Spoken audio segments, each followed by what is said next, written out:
تو یہاں پر حضرت ابراہیم علیہ السلام کو اللہ نے منع اسی لیے فرمایا کہ اللہ نے فیصلہ فرما دیا تھا کہ ان کو معاف کرنا ہی نہیں ہے، کیونکہ ان کا جرم بڑا خطرناک ہے، ان کا گناہ بڑا خطرناک ہے۔ اور وہ گناہ کیا تھا؟ وہ یہی گناہ، ہم جنس پرستی۔ قوم لوط کے اندر جو سب سے گندی اور سب سے بری فطرت تھی وہ یہ تھی کہ انہوں نے عورتوں کو چھوڑ دیا اور مرد مرد کے ساتھ اور عورتیں عورتوں کے ساتھ لگ گئے تھے۔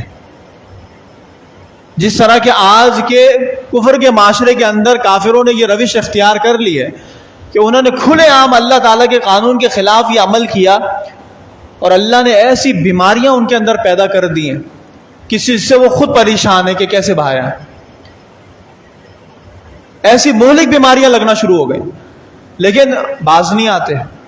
اسی طرح شراب ہے کہ جس کو قرآن نے حرام قرار دے دیا ہے، مسلم معاشرے کے اندر شراب نہیں ہے۔ جن قوموں نے شراب کو کھلے عام اس کی چھٹی دی تھی نا، اجازت دی تھی، آج حال یہ ہے کہ وہ شراب کی وجہ سے اتنے پریشان ہیں کہ وہ چاہ کے بھی نہیں چھوڑ پا رہے۔ انہوں نے سارے حربے استعمال کر لی، لیکن قوم شراب چھوڑتی نہیں، اور وہ بھی جانتے ہیں کہ شراب کے نقصانات کتنے زیادہ ہیں۔ اور یہ فطرت جو ہے نا شیطان نے ڈلوائی تھی۔ اصل میں یہ جو قوم لوط تھی،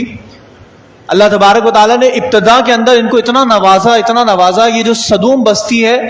روح البیان، تفسیر روح البیان کے اندر آتا ہے کہ صدوم کی بستی اتنی زبردست تھی کہ اس کے اندر اتنے کھیت اور کتنے کھلیان اور اتنے درخت تھے، اتنے پھل ہوتے تھے، اور خوبصورتی کا یہ عالم تھا کہ دور دراز سے لوگ جو ہے وہ اس شہر کو دیکھنے کے لیے آتے تھے۔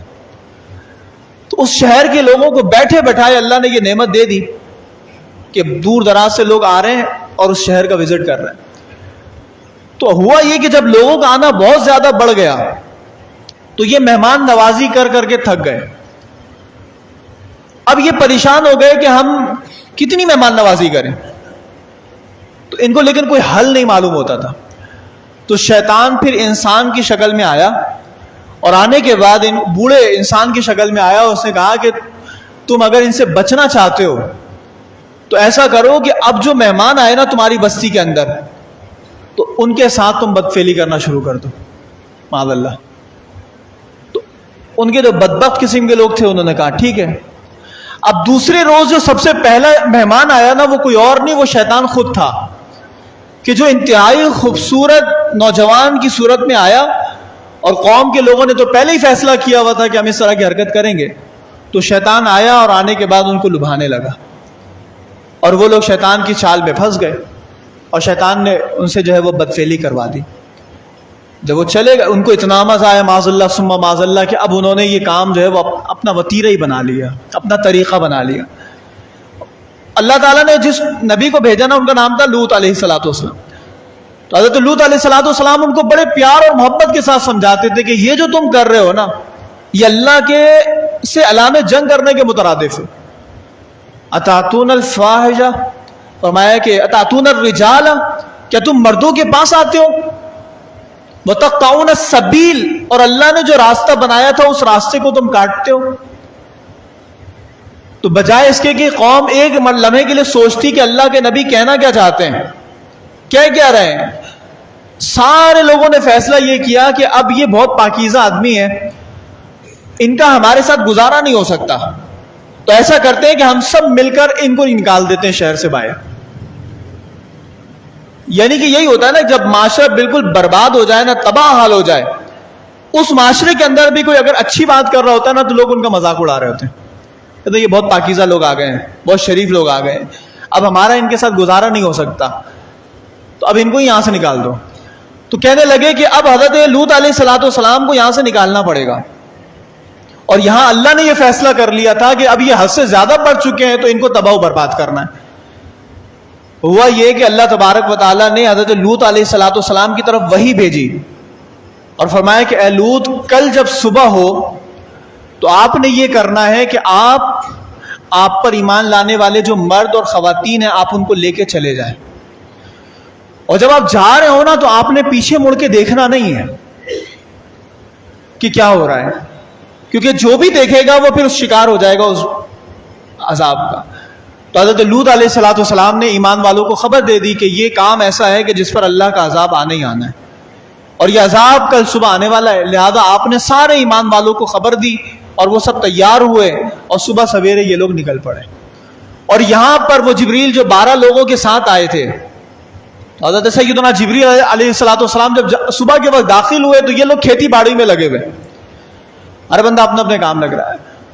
تو جب یہ آئے تھے بستی کے اندر تو پوری قوم نے دیکھ لیا، تو قوم نے ایک دوسرے کی طرف اشارہ کیا کہ دیکھو مہمان آئے ہوئے اور 12 لوگ ہیں، تو تیار ہو جاؤ اور دیکھو کس کے گھر جاتے ہیں۔ تو یہ سب حضرت لوط علیہ السلام کے گھر پہ گئے۔ حضرت لوط علیہ السلام ابھی اپنے گھر میں ہی تھے کہ آپ نے دروازے کو بند کر لیا۔ حضرت لوط علیہ السلام کو سب سے بڑی پریشانی یہ تھی کہ کہیں ایسا نہ ہو کہ یہ مہمان کے ساتھ کوئی غلط کام کرے اور میری رسوائی ہو جائے۔ تو حضرت لوط علیہ السلام نے حد الامکان بچانے کی کوشش کی اور آپ بہت پریشان ہو رہے تھے۔ مہمانوں کو اپنے گھر کے اندر بیٹھایا، دروازوں کو بند کیا اور بیچ میں آپ رکاوٹ بن گئے۔ حضرت جبریل امین علیہ السلام آپ کی بے چینی کو دیکھ رہے تھے کہ حضرت لوط کتنے پریشان ہو رہے ہیں۔ جب انہوں نے باہر سے یہ فیصلہ کیا نا کہ اب دروازہ توڑ دو، تو یہاں جبریل امین علیہ السلام نے فرمایا کہ اے لوط آپ پریشان نہ ہو، ہم کوئی انسان نہیں ہیں، بلکہ ہم تو اللہ کے بھیجے ہوئے فرشتے ہیں، کہ اللہ تبارک و تعالیٰ نے ہمیں بھیجا ہی اس لیے کہ ہم آپ کی قوم کو برباد کرنے کے لیے آئیں، تباہ کرنے کے لیے آئیں، لہذا آپ ہٹ جائیں۔ جب حضرت لوط علیہ السلام ہٹے اور دروازے کو کھولا نا تو جبریل امین علیہ السلام نے اپنے پوری جلال کے ساتھ اپنے پروں کو جو ان کی طرف پھیرا ہے وہ سب کے سب اندھے ہو گئے۔ اور کہتے ہیں کہ حضرت لوط علیہ السلام جب نکل رہے تھے تو جبریل امین علیہ السلام اپنے پروں کے ساتھ اس پوری بستی کو آپ نے اٹھا کے زمین سے اوپر کر دیا، اور اوپر لے جانے کے بعد آپ نے اس بستی کو اٹھا کے جو ہے وہ یوں کر کے زمین میں الٹ کے رکھ دیا۔ یہ جو ایمان والے نکل رہے تھے نا، جو بچ رہے تھے، تو حضرت لوط علیہ السلام کی بیوی ایسی تھی کہ جس نے پیچھے مڑ کے دیکھا۔ روایتوں میں آتا ہے کہ تھی تو اللہ کے نبی کی بیوی، لیکن تھی اندر سے منافق۔ اور یہ طے ہے کہ جب اللہ کا عذاب آتا ہے تو جو بھی منافق اور کافر ہوتا ہے نا وہ بچتا نہیں ہے۔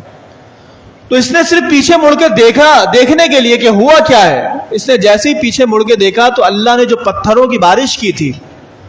جو ہر کافر کے نام کے ساتھ آسمان سے آ رہی تھی، وہ ایک پتھر آ کر جو ہے وہ آپ کی بیوی کو لگی، اور وہ پتھر کا لگنا تھا کہ یہ بھی اس میں شکار ہو گئے، اور یہاں ایمان والے نکل کر چلے گئے۔ آج بھی آپ جائیں تو صدوم کی وہ بستی ہمیں پکار رہی ہے اور ہمیں بتا رہی ہے کہ یہ ہے اللہ تبارک و تعالیٰ کی قدرت۔ اللہ تبارک و تعالیٰ نے جب جیتے جاگتے انسان کو پیدا کیا، زمین و آسمان کو بنا دیا ہے، تو اس کا ایک نظام ہے کہ جو اس کی زمین پر اسی کا نظام چلنا چاہیے۔ اور